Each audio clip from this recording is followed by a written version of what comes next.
As Islam spreads across the world, translations were made into many languages to help people understand its meaning, and this will be visible on the slides. However, the Arabic text remains sacred and original, and Muslims believe the Quran's true depth and beauty is best expressed in its revealed language. It's not only read, but recited with care, rhythm, and melody, and we are blessed today to be joined by an expert in this beautiful art.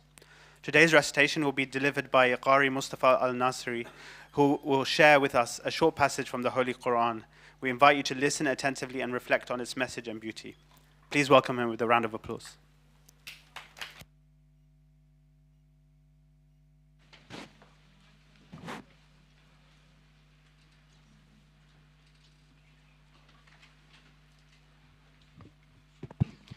السلام عليكم ورحمة الله وبركاته.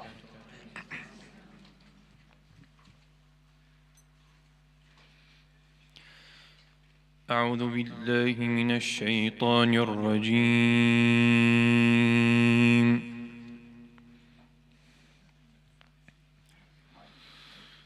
بسم الله الرحمن الرحيم.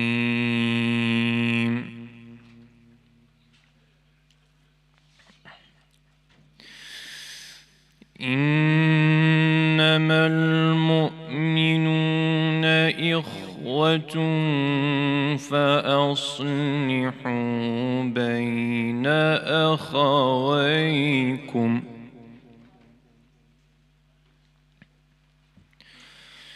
واتقوا الله لعلكم ترحمون.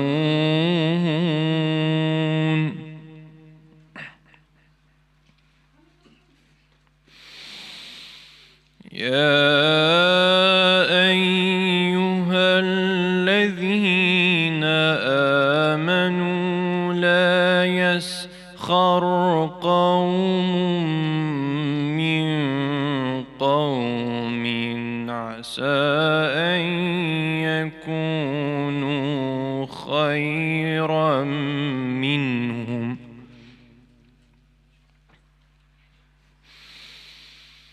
عسى أن يكونوا خيرا منهم ولا نساء من نساء عسى أن يكن خيرا منهن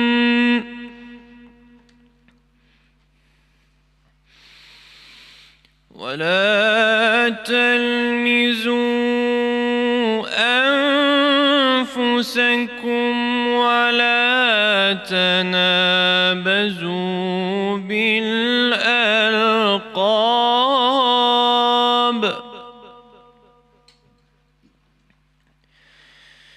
بئس الاسم الفسوق بعد الإيمان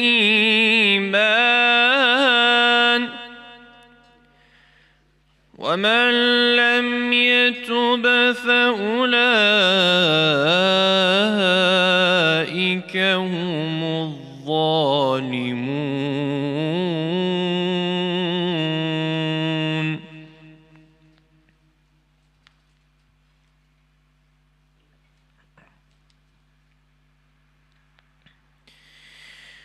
يا أيها الذين آمنوا اجتنبوا كثيرا من الظن إن بعض الظن إثم ولا تجسسوا ولا يغتب بعضكم بعضا أيحب أحدكم أن يأكل لحم أخيه ميتا فكرهتموه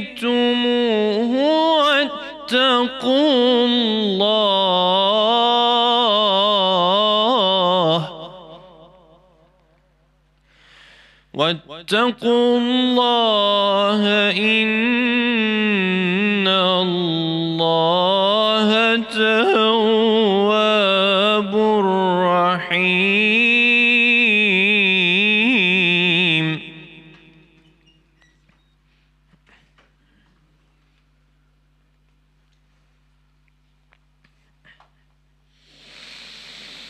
يا أيها الناس إنا خلقناكم من ذكر وأنثى وجعلناكم شعوبا وقبائل لتعارفوا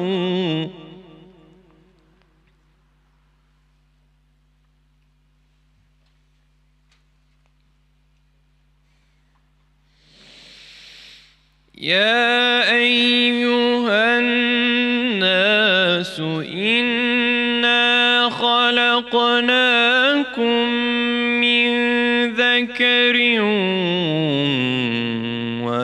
وأنثى وجعلناكم شعوبا وقبائل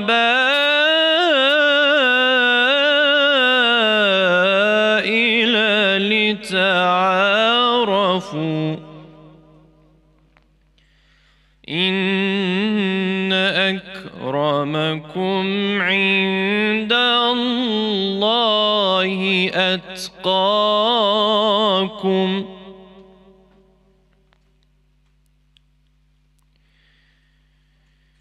إن أكرمكم عند الله أتقاكم إن الله عليم خبير. قالت الأعراب آمنا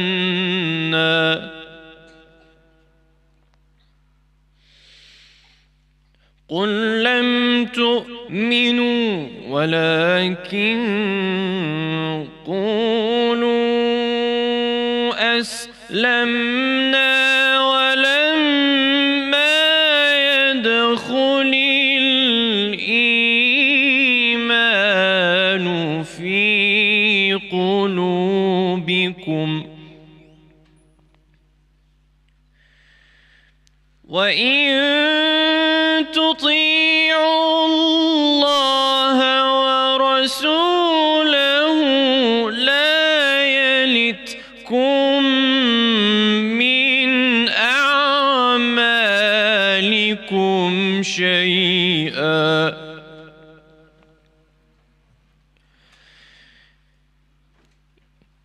إن الله غفور رحيم.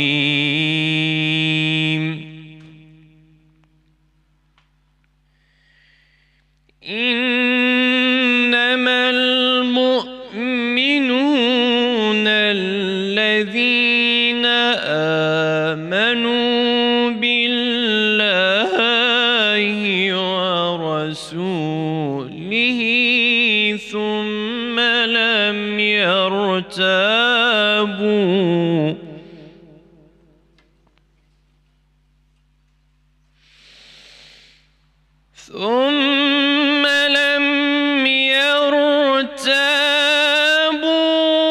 وجاهدوا بأموالهم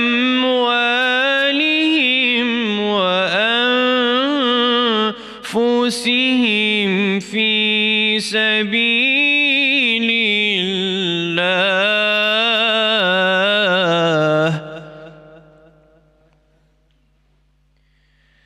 أولئك هم الصادقون.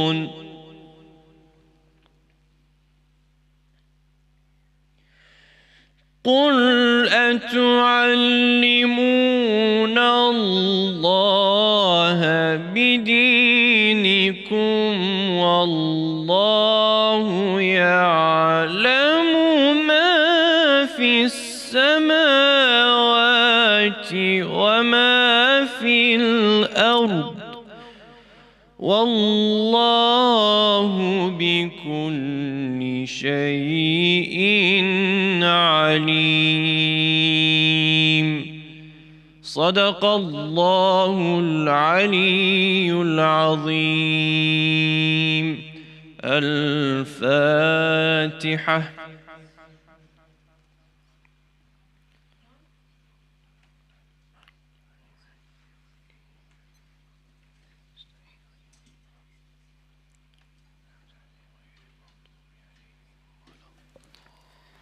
Thank you, Brother Mustafa, for that beautiful recitation. We will now have a short talk introducing you to the activities at Shia International Community Middlesex by Dr. Rasha Mazhar Sikafi. Rasha is currently on the executive committee at SICM, and she has been a community member for over 10 years since she moved to Pinner. Being a mum of 3 and a local GP, she leads on many projects related to children, mothers and women's fitness within the community. Please welcome her with a round of applause.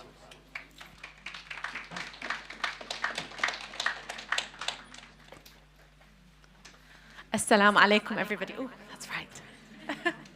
Salam means peace, so peace to you all, and welcome to our kind of open day today.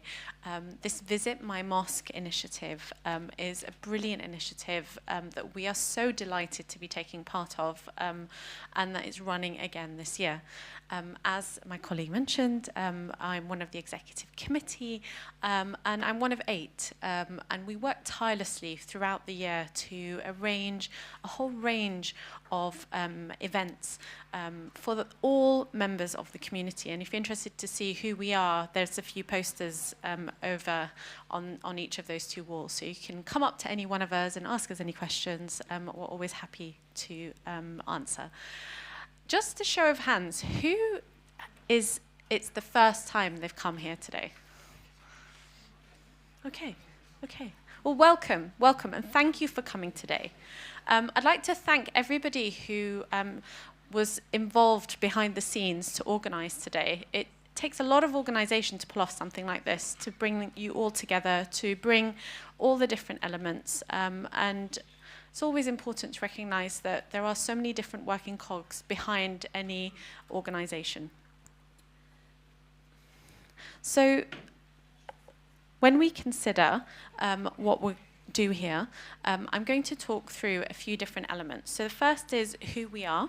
The second is the type of activities that we do, what we're trying to achieve here, a little bit about the Salam Center, and end with some kind of positive thoughts. When we consider being a Muslim community in the West, it's quite hard sometimes because a lot of the media, a lot of the things that we hear about Islam is not the most positive. Okay. We hope that by opening this door to allowing everybody to come in to see how welcoming we are, we want to have an integrated community with our vision with the Salam Center when it opens in a few years' time. Everybody should be free to practice their faith however they may wish, and they must always feel safe in doing so. And having seen the horrific events that have happened over the last week in our brothers in Manchester, everybody should feel safe in a synagogue, the attack that took place. But also today we hear that there's been a mosque that's been attacked as well. So hate everywhere should not be tolerated. And so that brings us back to the aims of something like this, the values of something like this, which is bring us all together, let's all get talking. Let's all say hello. If we all live in the same community together, we should all be getting to know each other. And actually, that's one of the reasons why we've built our centre and we've planned it the way we have. It's an inclusive centre. There's an interfaith room. Actually, you can come and pray and reflect there. You can come and use the sports facilities. So it's not just open to the Shia community of Middlesex. It's open to everyone. I hope that that was really demonstrated when you went on the tour earlier today. And hopefully through seeing our commonalities, we can overcome the challenges that we currently face. So hopefully you've all got a leaflet on there. I thought that actually it might be helpful. If you pick those up, they've been beautifully made.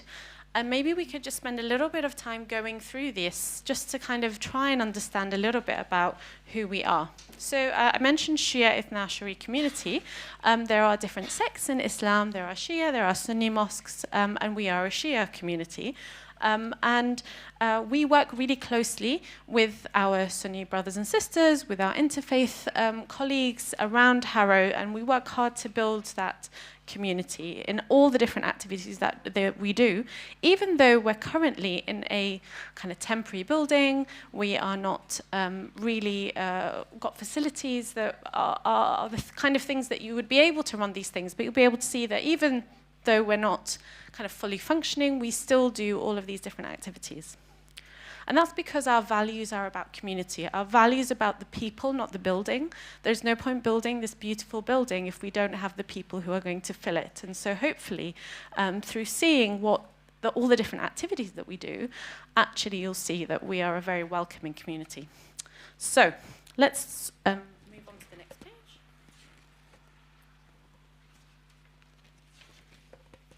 I think it's on the social action page, I think third page in. You can see that we've kind of tried to split the activities that we do into 6 broad areas. And these are generally education, health, politics, community integration, charity, and culture. And all of these different areas are important. They all show that actually we, as a community, need all these different elements to be working. We need to be catering for the youngest to the very eldest and everybody else in between. So in terms of education, we have lots of talks every Friday. If you can't make it, you're more than welcome to join. But if you're interested in watching, actually we've got a YouTube channel that has over 3,500 followers. All of our talks, a vast majority, are actually live streamed, and then you can watch them at your own time. And actually, as a mum of an 8-month-old baby, I don't often get to come here at 8, 9 p.m. But I do often watch the talks, especially given that we have lots of different people that come to speak. In terms of education, we also cater for the children. We have a Sunday school where we get to teach them not only to read the Quran, which for us is very important, but also to understand our theology, to understand our identity, to understand what our values are, and actually how can we integrate and work with everybody in a positive way. So these are really important things that we teach our children as well on Sunday Madrasa. Moving on to health, you mentioned I'm a GP, so health is a keen area for me, and we really are passionate about making sure that especially women are really catered for. We have women's only yoga classes, we have women's only exercise classes, we have Saturday walking groups, we have lots of different things that cater for women. Often women don't feel so confident going into an exercise area, so having these are really important. We also have things for children, we have badminton classes, that kind of thing. Now, politics. Politics is an area that is a hot topic. Lots of people struggle with politics. Often it's in a language that's not easily accessible. Sometimes if you've not learnt in a certain way, you've not been educated in a way, sometimes politics goes way above people's heads. And so what we try to do is bring it down to a level where everybody can understand, everybody can access it, everybody can make informed choices. So some of the things that we try and do, for example, when elections are happening, we try and host hustings. That means that the people who are going to be elected in our local area get an opportunity to come and be quizzed by the local people. And I think that's really important to make sure that we're all involved, we all have a say, we all understand what we're voting for. When we do our talks on a Friday, sometimes we actually invite really eminent speakers. So recently we had Baroness Saeed Avasi come. We all know who she is. She's a very senior Muslim politician, and she came and talked to us about her recent book, Muslims Don't Matter. And that was a very interesting, very lively discussion that we had with her. Again, I believe it's recorded and on YouTube if you want to watch that. There's a whole list of really interesting talks that we have on there.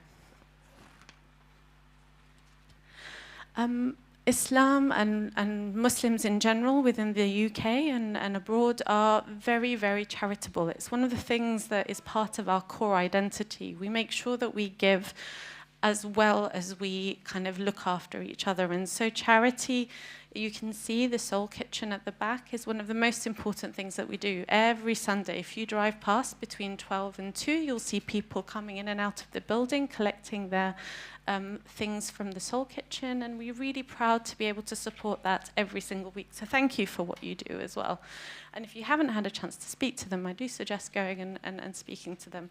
My children come and sometimes volunteer to help to see. It's very important that we know that actually we have a lot of privilege, and if we're able to go to Morrison's and buy our meal, actually recognizing that many people don't have the money to be able to do that. Really important. In this world where we're very fast, we want to just buy things. Many people can't. So moving on to culture, I think a lot of things that we do actually is about building the cultural side, understanding of culture. We recently had a talk about a play from a playwright who was talking about the challenges of being a Muslim playwright in that industry. We also make Islamic workshops. We have a play the other day by the children who performed a play. So we try and think creatively about how can we bring the practice of Islam into the 21st century and try and make sure that we are integrating, engaging with all the different things that are important for us. And then the last kind of sections are about intrafaith and interfaith. And I think these are really important, and this is what today is all about. You can see on the final image a day that's really beautiful. We often go every year to midnight mass. I actually often get asked, really, you guys go? Most people don't even go if they go to church. They don't actually go to midnight mass. So the fact that we often send, you can see maybe about between 10 and 30 people go to midnight mass at St. Albans Church. That's part of our values, about building these strong connections with each other and with everyone who's around us in our community. We're not just a mosque that hasn't got their doors open. And you can see this lovely quote, which is one of my favorite quotes, from Imam Ali, who is the person that we believe we follow many of his ideology after the Prophet Muhammad, very wise man. He says, a person is either your brother in faith or your equal in humanity. And I think that represents the fact that we are all brothers here today if we're not equals in and equals in humanity. And I think that's an important message that we should always be sharing and these days represent. Going on to the final few pages, I mentioned the Friday programs, and everybody is always welcome. We're always open. The vast majority of our Fridays, there's someone here, but you can see for a community that doesn't have a permanent site, we're working out of a porta cabin. We have something almost every single day on this wheel, you can see. And then on the other side, you can see that we try and make sure that when we choose speakers for the Friday talks, they're not just people that are not relevant to what is important to us. So you'll see that actually community members and experts from within our community are often given a platform to be able to talk. So we had recently a talk about ADHD, some from a community psychiatrist who's from our community. So actually we seek out people who have knowledge and get them to share it from within the community, as well as lots of other talks as well. So kind of coming back to this beautiful building that we have, and I've mentioned that there's no point of having a beautiful building if you don't have the heart that goes within it. And we hope that what we've demonstrated today, or what we've shown you, is that actually we are a lively, welcoming community with our values are really important, and we want to make sure that that is something that we continue to develop, to nurture, and build these strong bonds with everybody. So thank you so much for coming. If you have any questions, please reach out to any one of us. We're all floating around, and please feel free to come back again and again. We'd love to see you more. Thank you so much.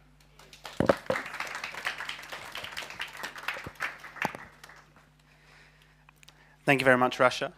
Can we now welcome Reverend John Swarbrick? He worked at the Foreign and Commonwealth Office in the 1980s before training for the Methodist ministry and completing a theology degree at Cambridge. He has served in Bath, Maidenhead, as chair of the London South West District, and finally at North Harrow and Wealdstone Methodist churches. Please welcome him with a round of applause. Thank you. When I first rocked up here in 2006 to take up my appointment at North Harrow and at Wealdstone, this area was just a collection of Nissen huts. The change that's gone on and the progress you've made for what I think will be a landmark building when it's completed is just astonishing. Anyway, thank you very much for your invitation. Just to say a few words. I have to say there are days when I'm not sure I want to read or listen to the news in these dystopian times. Ukraine, Gaza, the West Bank, Sudan, to name but a few places, which are rarely out of the headlines. But last week's attack on the Heaton Park Hebrew Congregation Synagogue in Manchester has understandably dominated those headlines since last Thursday. It was Yom Kippur, the holiest day in the Jewish calendar, marking the Jewish New Year. It's early days to come to a firm conclusion about the motives of Jihad al-Shami, who was shot dead by armed police after killing a member of the synagogue, Melvin Kravitz. In addition, the police accidentally shot and killed Adrian Dalby, another member of the synagogue, and injured another victim who were trying to barricade the synagogue doors. Al-Shami, who is of Syrian background, was on police bail for an alleged rape earlier this year.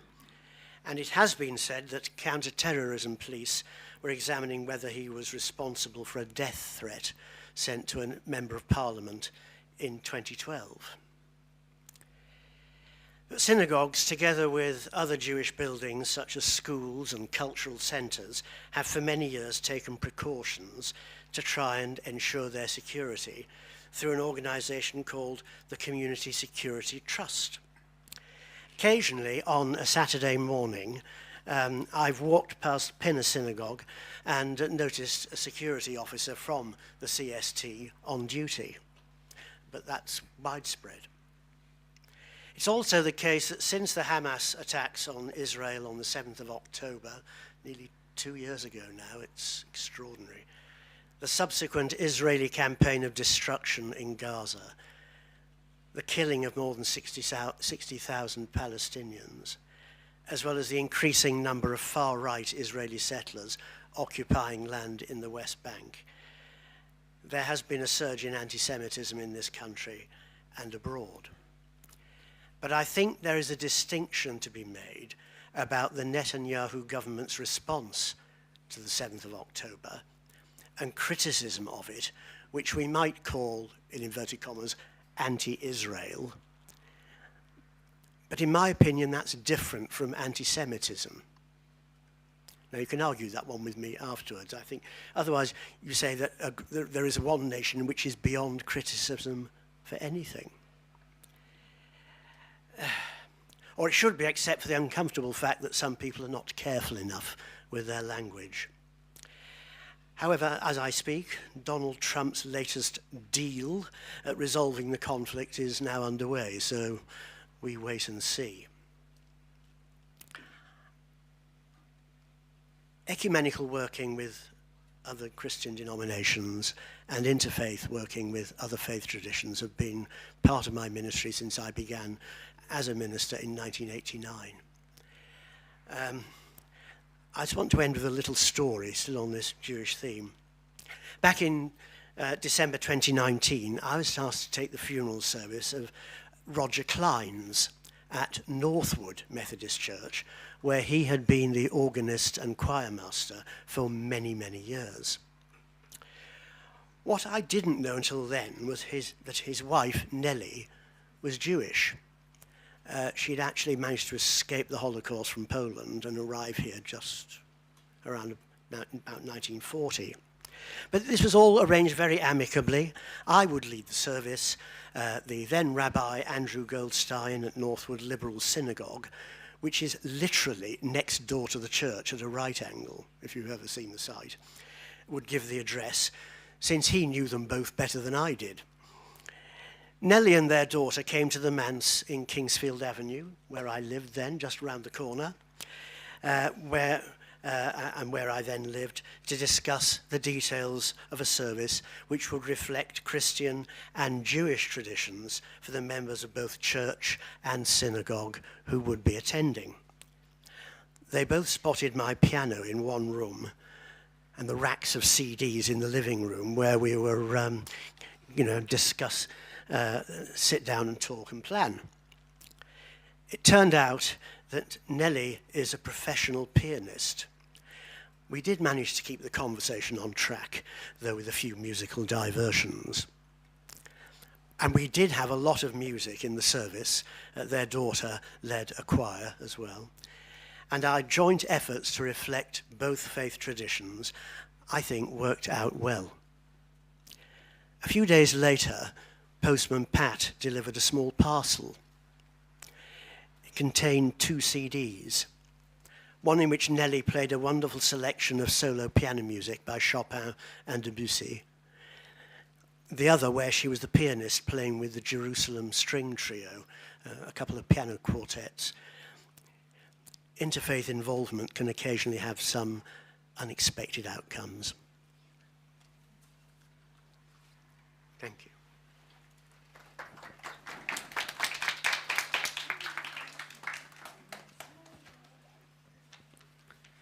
Thank you very much.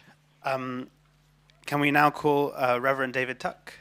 He has been in parish ministry for most of his working life in Norfolk and Greater London, and is delighted that he has been able to continue since his retirement in 2001. And he's no stranger in these walls as well. Please welcome him with a round of applause.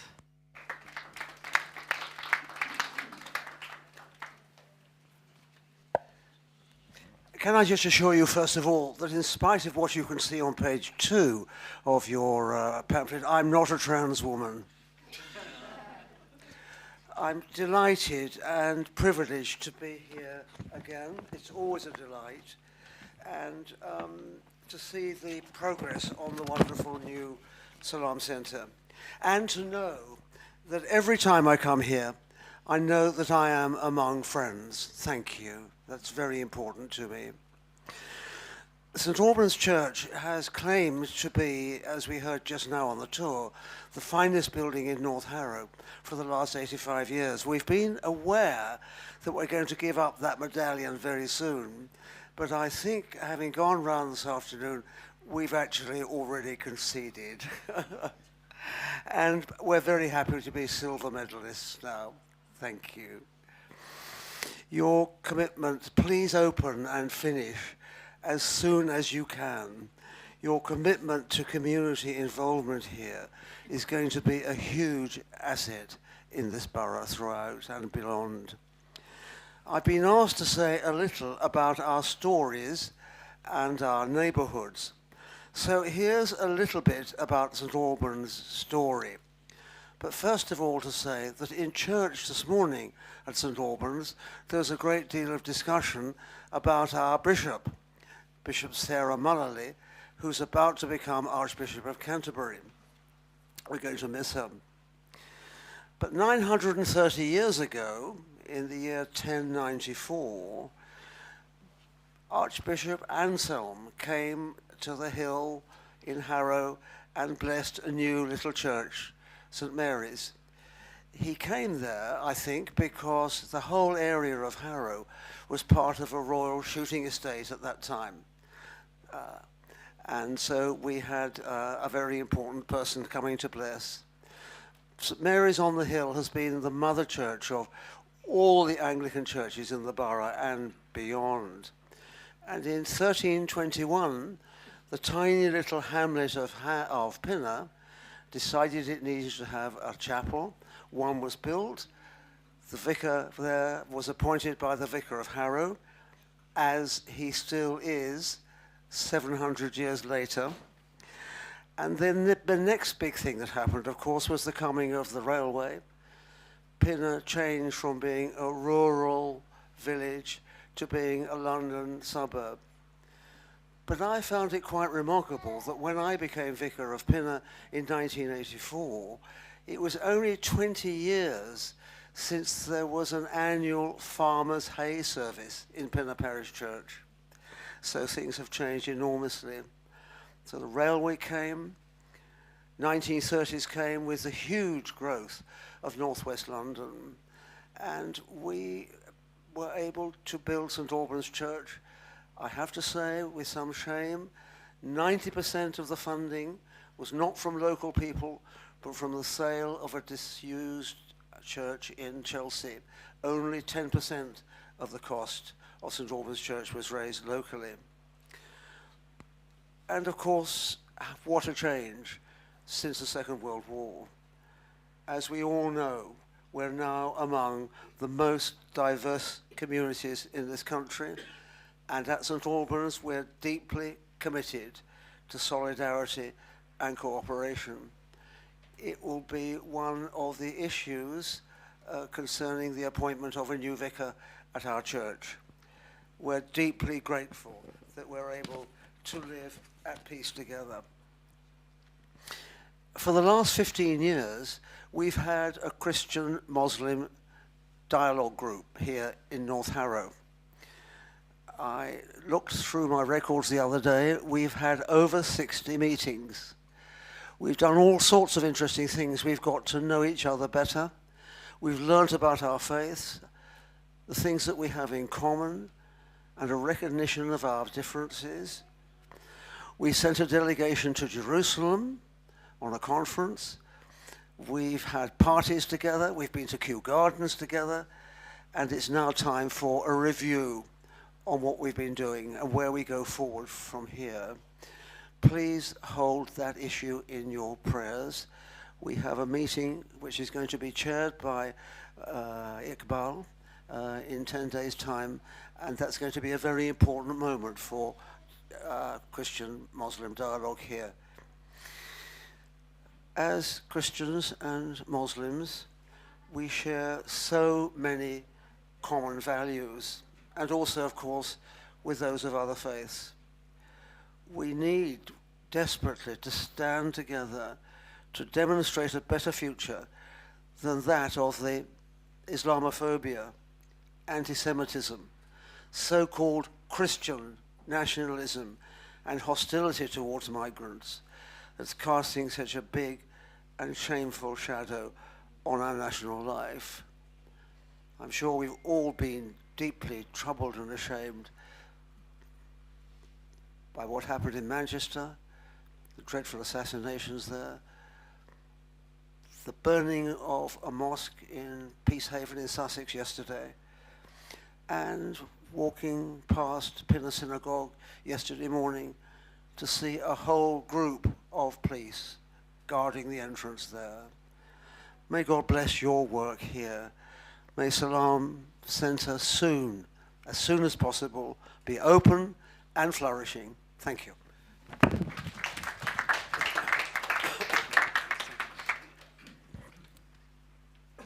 Thank you so much.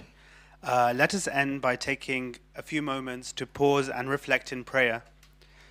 We thank Allah, we thank God for bringing us together today in peace and understanding and friendship, and bless everyone who has joined us and helped us to carry the spirit of compassion and unity into their daily lives. We pray for all those who are suffering around the world, for our brothers and sisters in Palestine and in Sudan facing genocide, and in every place where people face hardship, war, or displacement. Grant them safety, dignity, and relief from their suffering. and we ask you to help us stand firm against injustice and hatred in all its forms, especially with the recent anti-Semitic and Islamophobic attacks in Manchester and in Sussex. Fill our hearts with empathy and sincerity. Thank you so much once again for joining us. We hope that you will stick around and stick around for some tea and refreshments. Visit the stalls and ask us any questions you have. Our volunteers are littered around the room. And we hope you've enjoyed our time with us. Thank you once again.